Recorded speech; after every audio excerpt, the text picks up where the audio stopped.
lurah, jadi kepala desa, jadi camat, jadi ketua masjid seperti sudah begini. Ya ada lain. Menjadi bupati, menjadi menteri, menjadi presiden. Itu ibadah. Makanya jangan pilih calon bupati yang model cupe. Cupe ada cupe. Julia Perez. Ini kan terblinger. Ini dolar mobilan. Bupati Islam sesat-sesatnya. Seorang Islam pilih cupe. Artis yang suka kebukaan. Artis panas. Yang panas itu neraka. Yang artis neraka itu. Kalau artis neraka mau dijadikan pakai bupati atau bupati. Tahu lebih lagi dari. Nah, jadi itu ibadah di Ramadan imamnya kalau di perempuan artis lagi udah artis panas lagi. Yang benar aja. Baru kali ini ya. Jadi orang Pakistan itu yang benar aja itu ya.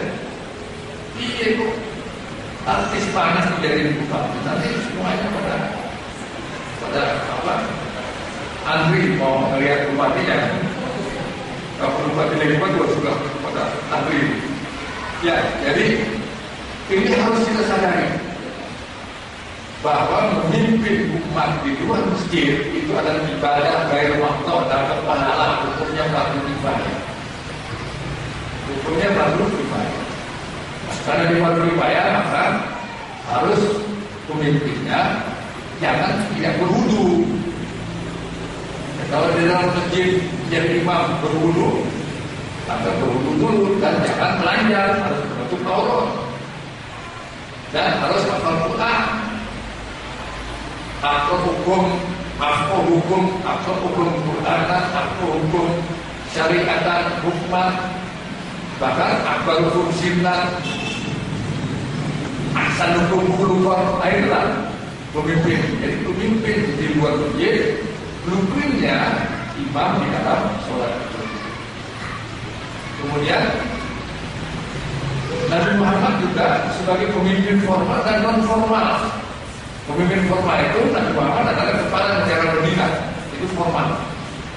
Jadi Medina itu sebuah negara baru, dengan bangsa baru, bukan Arab. Negara Medina, bangsa baru yaitu bangsa Muslim. Dengan hukum baru yaitu hukum Quran dan hadis. Jadi Medina itu dijadikan negara karena dia memenuhi kriteria sebuah negara. Menurut ensiklopedia politik bahwa sebuah negara itu apabila punya undang-undang, punya batas teritorial, punya negarawan yang memimpin, punya rakyat, ya, dan punya pengakuan dari negara dan bangsa lain. Maka negara Medina sudah punya semua lima-limanya itu. Negarawannya Muhammad Sallallahu Alaihi Wasallam bin Abdullah bin Abdul Muttalib, suaminya Khadijah jelas. Kemudian undang-undangnya Quran dan Sunnah, Quran dan hadis. Teritorialnya Medina dan sekitarnya, Badar di luar Medina, Uhud juga demikian. Punya rakyat Muhajirin dan Ansar dan orang-orang kafir Yahudi, Nasrani, Majusi yang mau mengakui hidup berdampingan dengan umat Islam di bawah syariat Islamiyah, di bawah syariat Islam, di bawah hukum Islam, di bawah kepemimpinan Islam. Dan ada pengakuan setelah perang Badar Medina diakui oleh Quraisy, ya, oleh Quraisy yang waktu itu masih musyrik, masih jahiliyah, menganggap bahaya Medina bahaya, jadi bisa besar harus kita bunuh sebelum dia besar. Di Indonesia juga ada orang Quraisy, satu-satunya orang Quraisy di Indonesia adalah Quraisy Shihab. Satu-satunya Quraisy di Indonesia itu Quraisy Shihab. Adiknya Umar Shihab, familinya Usman Shihab. Semuanya itu dekat-dekat dengan Syiah. Ya, kita jangan balik ke sana, balik ke laptop. Jadi saya tidak tumpul. Jadi Nabi Muhammad memimpin formal dan pemimpin non formal. Formalnya dia kepala negara, dia kepala pemerintahan, dia panglima perang, dia komandan, dia hakim, dia jaksa, orang mensor. Karena nanti rujukannya seluruhnya kepada figur Nabi Muhammad SAW, figur sentral dalam kepemimpinan Islam. Dan beliau juga pemimpin non formal. Ada orang yang fatwa, waktu itu belum ada MUI, jadi langsung kepada Nabi Muhammad. Kalau Nabi Muhammad sekarang masih hidup, kan kita pakai telepon aja. Assalamualaikum ya Rasulullah. Assalamualaikum warahmatullahi wabarakatuh. Jadi beliau sudah wafat. Nabi Muhammad kalau belum 10 tahun, 80 tahun kayak Pak Harto atau kayak Pak Jokowi, umurnya 80 tahun, 40 tahun. Tapi dulu 63 tahun. Saya sudah 84 tahun, sudah punya 21 tahun. Alhamdulillah. Jadi Nabi Muhammad juga memimpin non formal. Bahkan dia khairul li ahli. Dia adalah kepala rumah tangga yang terbaik. Lanjut. Nah, sahabat adalah pemimpin setelah Rasulullah SAW wafat. Daripada kita tahu, seluruh khulafaur rasyidin itu sahabat. Abu Bakar, Umar, Utsman, Ali, seluruhnya sahabat. Sahabat itu artinya orang yang hidup di zaman Rasulullah, bertemu dengan Rasulullah, kemudian masuk Islam dan berjuang membela Islam bersama-sama Rasulullah. Kalau dia Islam dan tidak berjuang memperjuangkan Islam, dia bukan sahabat. Walaupun dia Muslim, tapi dia musuh dalam Islam. Contohnya ada Abdullah bin Ubay.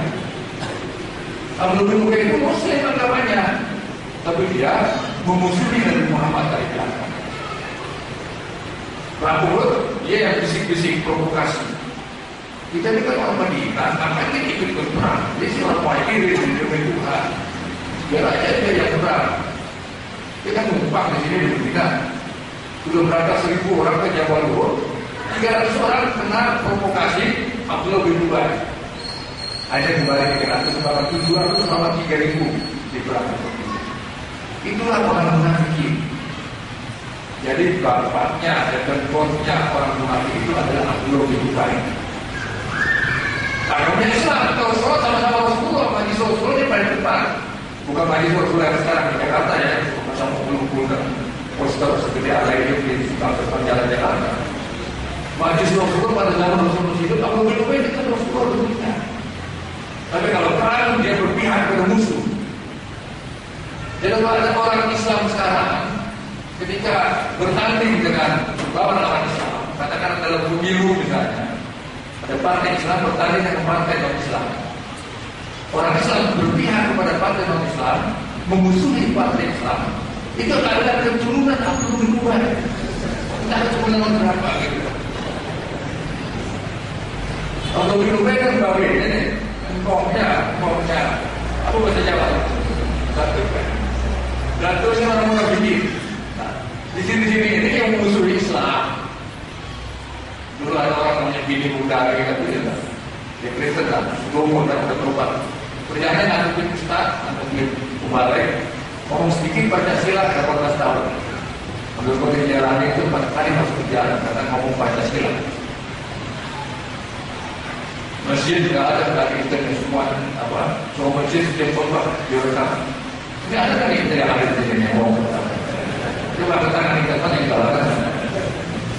Kalau itu nggak ada tangan, itu termasuk cucunya lebih tua ya. Dari itu kan bertahan.